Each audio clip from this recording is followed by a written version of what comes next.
lost 12-0 last night to Somerset. Here's the 2-0. Swing, and he pops it up high, very shallow left field. Wagner comes in. Left fielder makes the catch, and the Sea Dogs are retired in order. We head to the top of the second. Scoreless 3-1 on the Sea Dogs Radio Network, presented by Nissan. Here's the 1-1. And this one is popped up in the air to right field. Zach Bean drifts back about 4 or 5 steps. He's underneath it. He's got it. And the side is retired. 1 run, 2 hits, no errors, and 1 left for the Aces. The score in the middle of the 4th inning is Reno 2, Albuquerque 0 on the Isotopes Multimedia Network. 0-1. Now ball headed back to the mound. Trevino comes off the bump, will field and throw to first, and that ground out will close down a 4-batter inning. But a double, sac bunt, and a wild pitch. That allows Rochester to extend the lead. It's 6-2 midway through the 6th inning here on the Rail Riders Baseball Network. Hi, this is Jesse Goldberg-Strassler with the Lansing Lugnuts. Welcome into Crafting the Call, a mini episode. And I'm Josh Suchon with the Albuquerque Isotopes. Jesse, what do you have in store for us with this mini episode? I call this conversation to order. Josh, what I'm wondering about is when we send the inning to break, the side has been retired. How do we use that time before the start of the next half inning? I'm glad you bring this up because I think this is really important because there's a lot of things that you can do, but there's only so many things that you have the time to do during 90 seconds. And I was actually having this conversation with the Round Rock announcer, Rylan, about what do you do when you have a bad half inning, you know? And so I like to think about, this is kind of like stepping out of the batter's box. So, but you brought it up. What do you do first? Like, what do you like to do? Tell us how much time you have and what you like to do. I'm going to work backward. Okay. I'm going to say when the next half inning starts, I want to know who the 3 batters are who are coming up, who's the pitcher on the mound, what's the score, what inning we're in. And so just building from that foundational base, I need to check to see if a new pitcher is coming into the game. Okay, who's the pitcher going to be for this next half inning? All right, let me get the scorecard ready. Who are these 3 batters going to be? And does that provoke anything? Is there anything I wanted to talk about with any of the 3 of them? Was there something else that I wanted to talk about in general? Is this half inning that I want to share a trivia question, that I want to tell a story, that I want to focus on? Or is there something compelling that I'm going to be ready for this play-by-play? Is there something going on with the pitcher that I want to focus on? So building from the foundation of pitcher, batters, all right. We've got the score, we've got the half inning. And then from there, I can start to think about, okay, if it doesn't have to do with the pitcher, it doesn't have to do with the batters, where should my mind turn right now? It's the top of the 4th inning. It's the bottom of the 5th. There's not too much going on in the game. Time to check out the scoreboard. This is where I start to think of things in advance before the half inning starts. I know that one of the things I try to focus on is I don't want every half inning to sound the same when I come out of break. I don't want to say, welcome back to whatever the name of the place is. I want to do something a little bit different for each of my 17 to 18 half innings. I still want to get in all those basics that you just described: score, teams, ballpark, different things like that. I really try to think about it from a journalistic standpoint. What's the most important thing that might happen going into this half inning? And sometimes usually that is the pitcher. What's going on with the pitcher? It all starts with the pitcher, whether it's a new pitcher, whether it's a starting pitcher who, let's recap what he's done so far. Other times I might think, let me think about the offense, especially for my team, for the Isotopes. Okay, who's coming up? Okay, this is a big inning. It's the 2, 3, 4 hitters, right? Or maybe it's the 3rd time through the lineup facing this pitcher. And let's really kind of lock in the audience with, let's be prepared for something that might happen here. Yeah, I'm wondering, could you take me through a number of your different welcome backs? Because when I'm distracted, I naturally say the same exact thing coming back each time. I'll say top of the 5th, 3-2, to the bottom of the 4th, entering the 6th inning. It always starts with the inning, and then I build from there. And that's when I go, I need to change things up here. So for you, what are your things that you go, this is a really good way to welcome everyone back?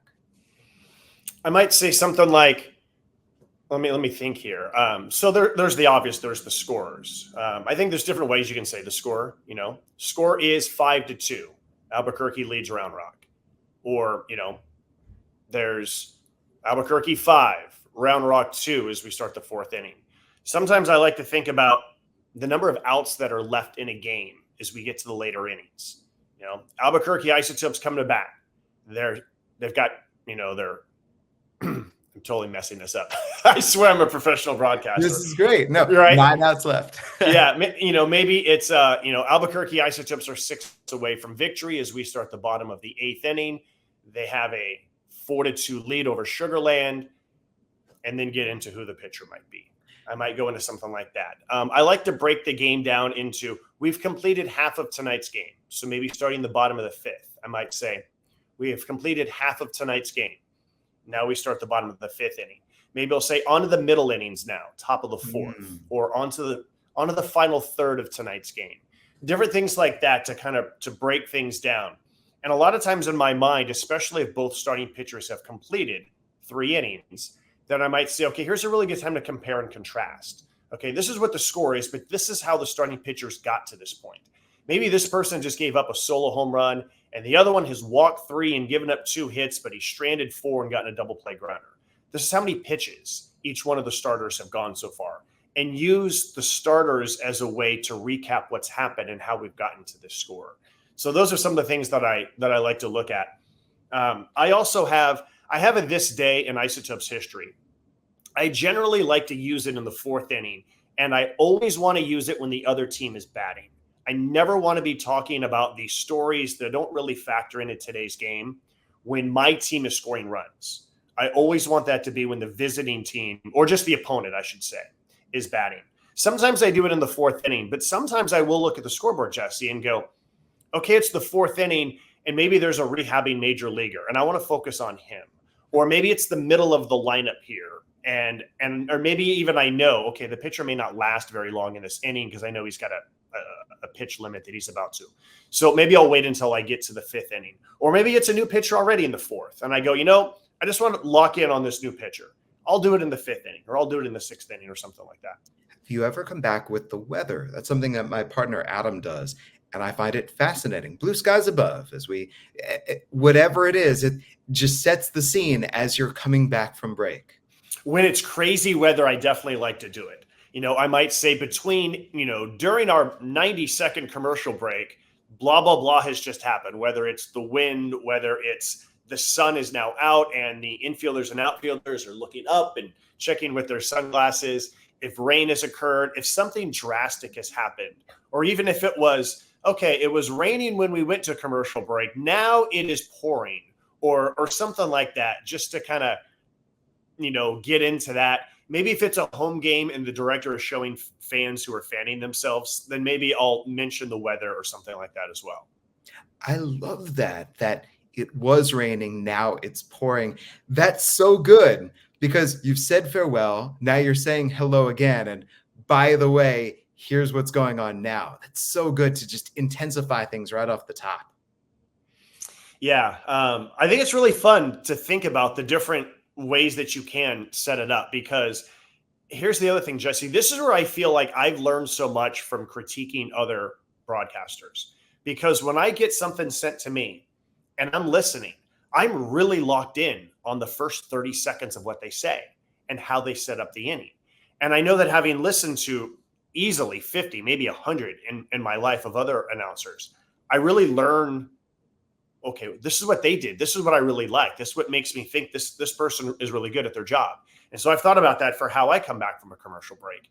And so I don't want to go like veering way off to another direction in order to have something different for each of my 17 to 18 half innings. But I still want to do something that's, again, that's a little bit different. Yeah, that's where you can set up the tease. Mm-hmm.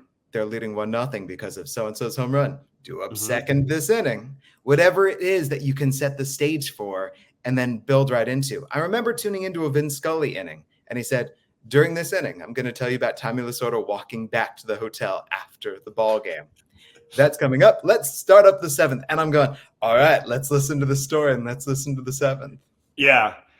So there's times where I've made the mistake of starting a story with 2 outs in an inning. And I'll even laugh at myself and say it on the air. about like, well, it probably wasn't a very good time to begin this story. So when we come back, we'll finish the story. So I like being able to say like, okay, teasing this or something like that. There's other times where I've started a story, the first 2 outs get made on a couple of pitches, and I go, well, I better hurry up this story because there's 2 outs right now. And that's where I feel like when you do work solo, or when you're talking on a radio side of a broadcast, you really can make it feel one-on-one with the audience. Like, oh, I better hurry up and tell you the story faster now because there's 2 outs. And I like trying to add those personalized touches. I think that's important.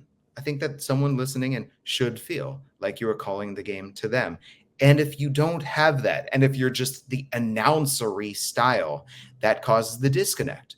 So it's better for you to have that philosophy.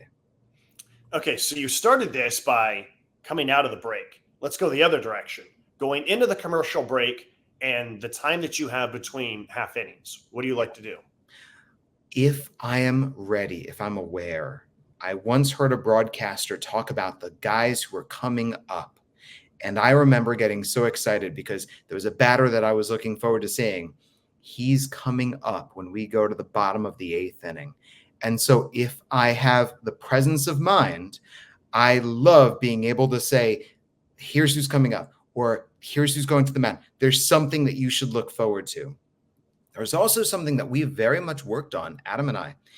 If you watch a really good TV broadcaster, the way that they send it to break is a nod to the way that they have spent that half inning. If there was a story that's getting told, if there was a joke, whatever it might be, the line that sends things to break ties everything together. And so that's where it's all about being cognizant of what were you talking about, final out, one last stinger. Yeah, that's really good. That's the ultimate, and the story is over, right? That's the equals 30 equals, right? At the end of the story. And I think it's important to be able to say, in a clever way, okay, it's the end of the story. That's the end of the inning. Boom, put a bow on it, right? On to the next thing in the next half inning. The pitch clock has complicated things. Mm-hmm. I'm someone who I have the habit of, I love going over and talking to the other broadcaster in between half innings because there are things that we have seen that I might want to talk about or laugh about. I will talk to the official score or someone else during a half inning. That's my chance to get some business done or to clarify something or whatever it might be. However, we have less time than we used to have. So it becomes into, it's me running a wind sprint, basically. So we had a game at Round Rock not too long ago, and there was a bunch of birds that were flying around, and the in-house feed at Round Rock was showing these birds. And I remember thinking, are these birds or are these bats, right? Because Round Rock is the suburbs of Austin. It's about 25 miles away. There's this famous bridge. It's the Congress Street Bridge where the bats come out. People get onto boats and they take a look at this. And so, yeah, between innings, I got up and started like furiously running around. What was that? Was that bats? Do you think that was bats? Just basically asking anyone and everyone in the press box, the locals, do you think those were just birds or do you think those were bats? And the consensus was, I think those were bats. So then I was furiously trying to Google bats in Round Rock, Texas, and trying to look up different pieces of information. I remember that somebody had told me in the press box, yeah, we actually have a higher bat population here in Round Rock than we do in Austin.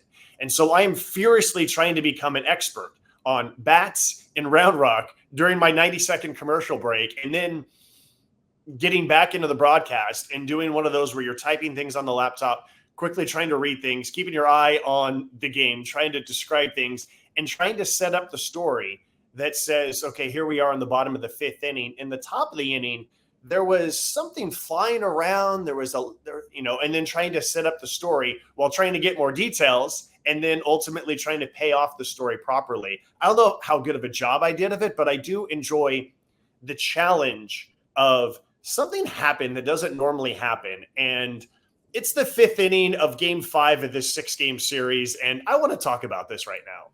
Yeah, that's so good. And that's where you being a human being and connecting with the audience and it being a one-to-one conversation, that's where it matters. Mm-hmm. Hey, we talked to a lot of people. Consensus is those are bats. Right? That livens up the broadcast. Everybody listening and watching, and they'll remember that. They'll remember that more than a ground out. And I remember when we got to that same portion of the game, which was roughly, 8 o'clock at night or so, right? When I love the expression, the lights are taking full effect, but it's when the lights are not yet taking full effect, that the sun has set, we're at twilight, we're at dusk. I love talking about how this is the hardest time of the night for the infielders and outfielders to catch a ball, how they lose it. And that was the time that the bats came out. And so for the rest of that series, around that time, I'm looking up into the sky. Are the bats returning today? And I'm reminding the audience, this is what we witnessed last night. This is what we witnessed 2 nights ago. Will the bats come back out? Oh, and will the Isotopes bats, get hot here in this 5th inning? So just trying to tie together those words. I'm so glad you beat me to it, because I'm thinking in my head, will the bats come out in another way? And suddenly you're right back into the baseball game. And that's the fun of it. You can wander out, come right back. And so everything all ties together, all in one great nightly experience. There's another chore that I've got to do during some half-inning breaks. I have to tweet updates. I have to post.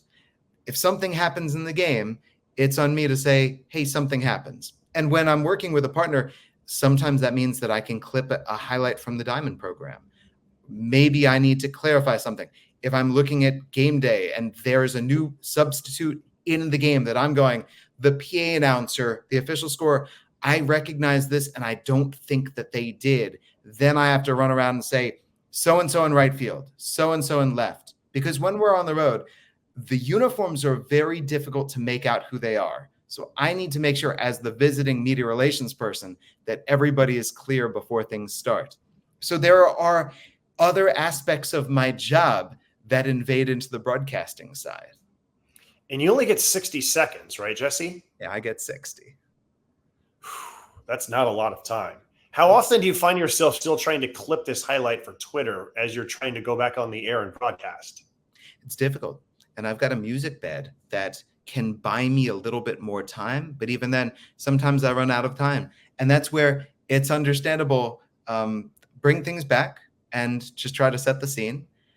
But because we're a human being, because I've built up that rapport with my audience, we could talk things through and it's understood. Oh, by the way, here comes the next pitch. It's all now here's what's happening in the game. But there is that understanding. Back when Vladimir Guerrero Jr. and Bo Bichette were with the Lugnuts, it was imperative that people needed to know what was going on. And there were updates and emails and can we do a post-game interview with this person? And all of that was intruding upon the broadcast. So when you're that one-person show, it's try to get everything done. But on the other hand, I consider the broadcast sacred. So the game takes precedence and everything else. Hang tight. Let's see what happens on this pitch. So I get 90 seconds. I'm pretty fortunate, and I'm really fortunate that I don't have to do those clips for social media. During my 90 seconds, sometimes I like to just get up and stretch, move the legs. I'll just think, I haven't moved in an hour. I just need to get up. I need to move. And sometimes it's maybe to say something to the other announcer. Sometimes it's to check on the population of bats in Round Rock, Texas. Sometimes it's to get more water. Other times I just like to walk in circles. And maybe if I had a bad half inning, I definitely want to get up. I want to move around. I want to just sort of it's my way of getting out of the batter's box and kind of giving a reset of things. It's a time to look things up during that 90 seconds to, maybe there was something that I thought about during the previous half inning that I did not research before the game. And now I want to look that up. Maybe it's a chance to just check on, okay, what are the Rockies doing? Why did this person get removed in the middle of the game? Is it because there was an injury in the Rockies game? So different things like that.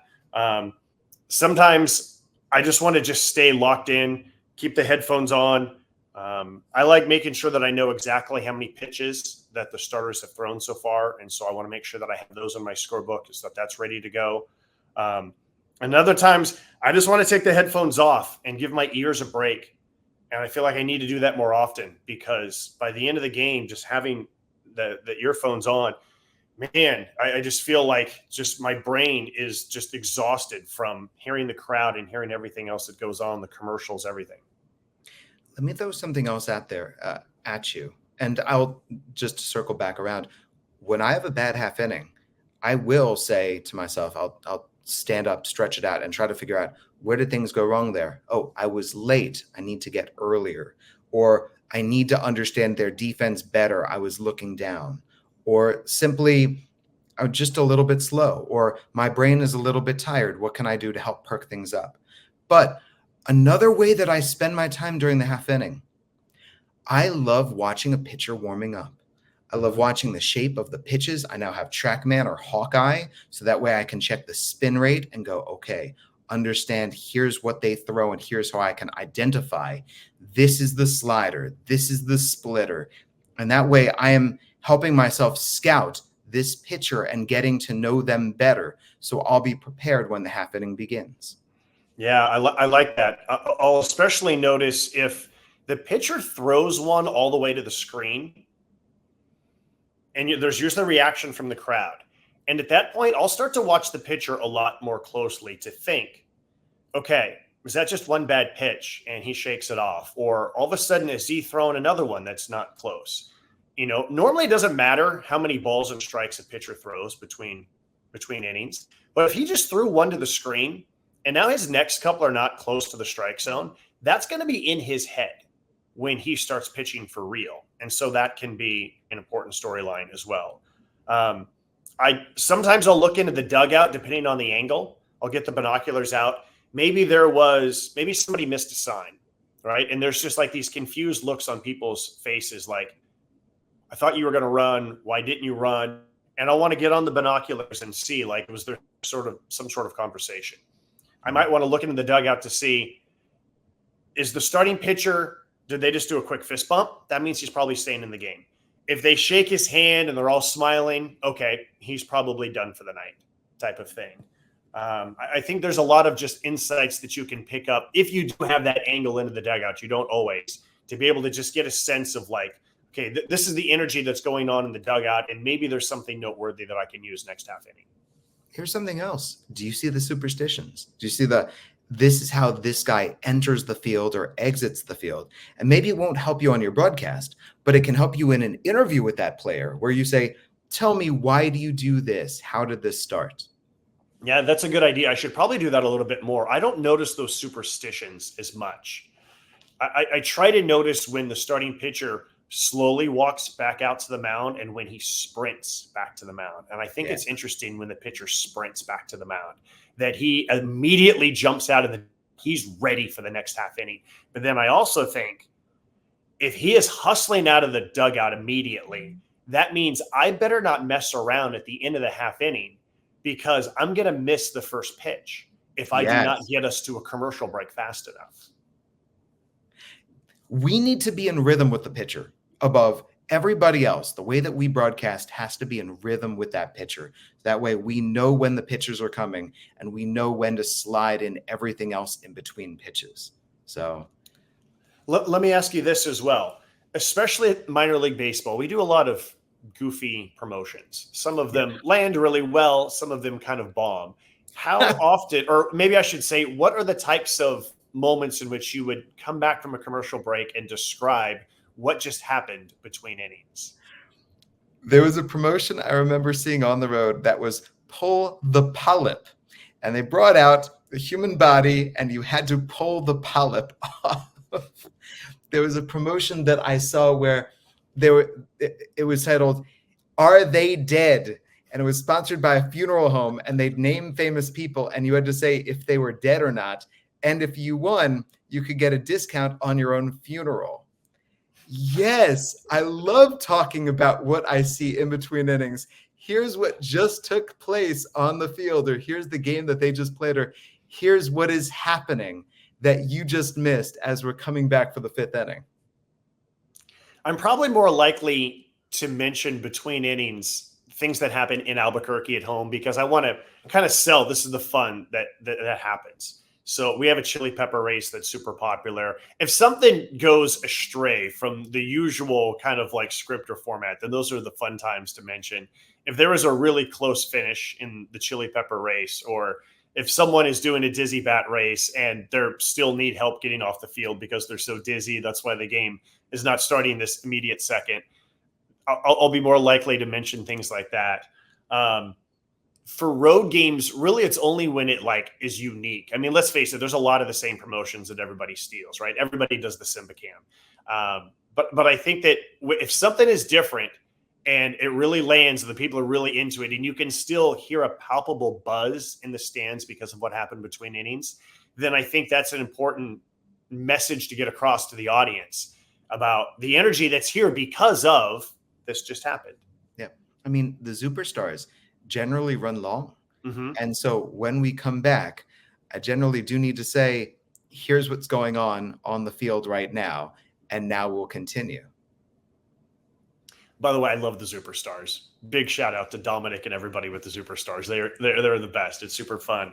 I go back to Round Rock, our previous road trip, and they had so it was a Taylor Swift night without calling it a Taylor Swift night, to basically like get around some name, image, likeness stuff. And they basically played Taylor Swift songs between every half inning, just about, and pregame.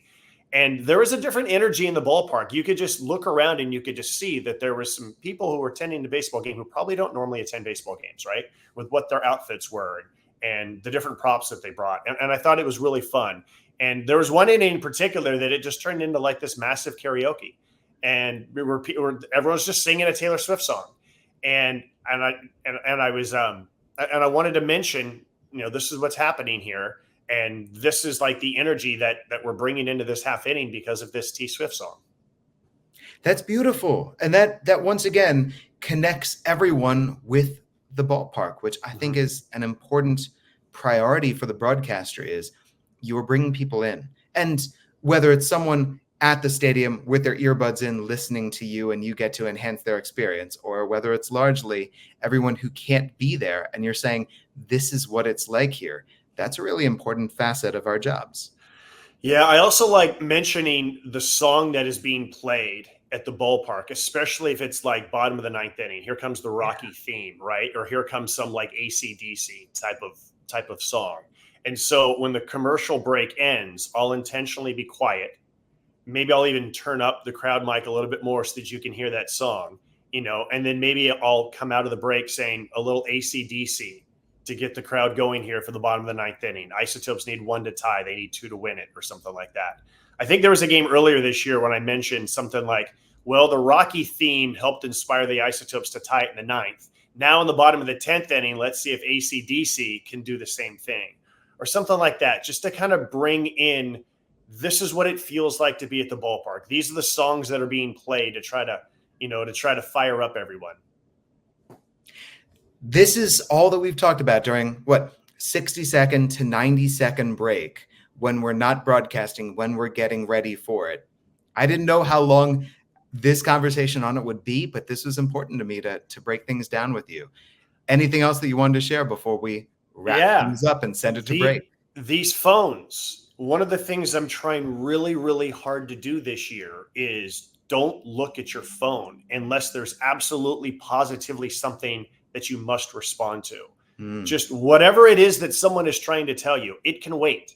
It can wait until the end of the game. Do not just obsessively pick up the phone. Oh, I got a notification. Let me see what it is. Like, no.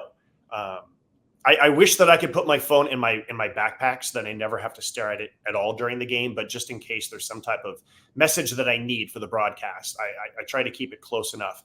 But I do not want it within my peripheral vision where I'm going to see notifications pop up and it's going to distract me. I don't want to be thinking about like, what did I possibly miss? I want to have my phone face down so that I cannot reach it.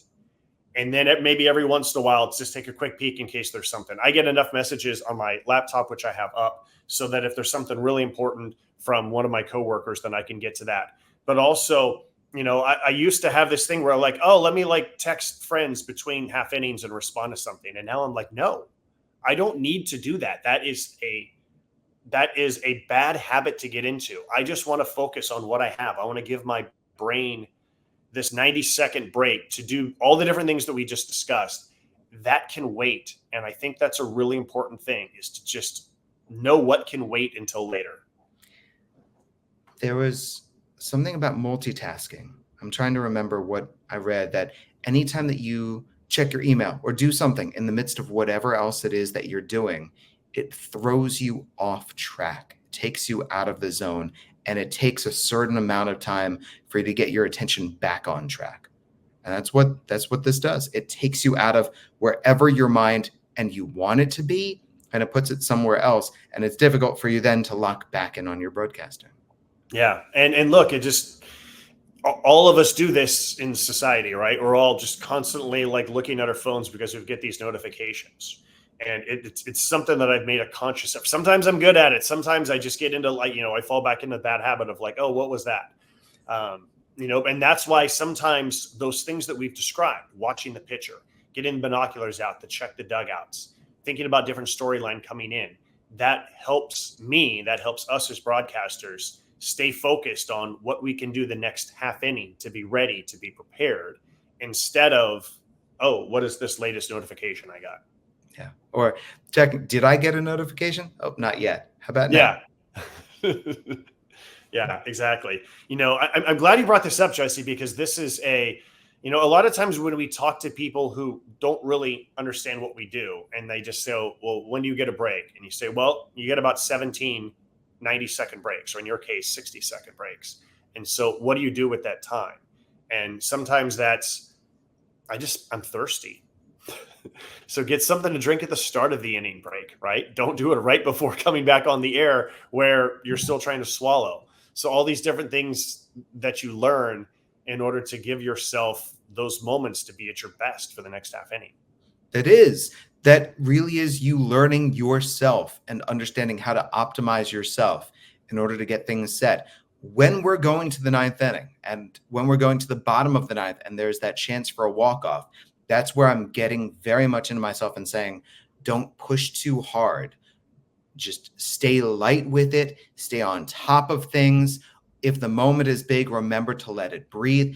This is the cliche, but make the main thing, right? Just stay on top of everything, be clear, and let's see what happens here, instead of going too big, too fast, or making assumptions, things like that. It's okay. We'll see how things build, but let things build and stay sharp. There's something else that I meant to ask you earlier that I forgot until just now. For your scorebook, do you have the whole thing open, or do you just have half of it? So you can just see the team that's batting, or do you have both sides open? When I have enough counter space, I like the whole thing. But usually I don't. Mm-hmm. So then I just have to fold it because there's just no space for me. How about you? Yeah. Overwhelmingly, I have just the half because of space. But I know that there's certain times during the game that I intentionally want it open.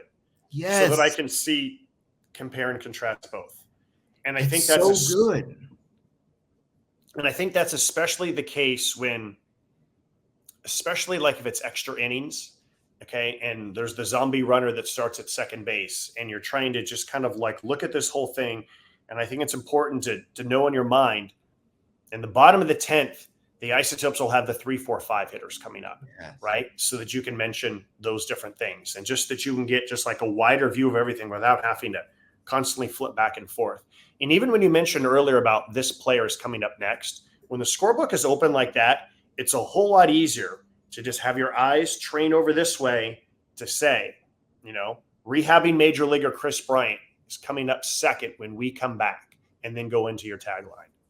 It really is seeing the whole thing and just understanding the whole scope of the game rather than cutting it in half. And here's how things have gone for this one team. So yes, when I've had the whole thing open, I found that it has behooved the broadcast. There was one year that I had my scorebook designed so that it was always open, right? So that instead of flipping the pages this way, you would flip the pages this way. And I enjoyed the fact that it was like that, but it was so big and so heavy. It was a pain to carry around.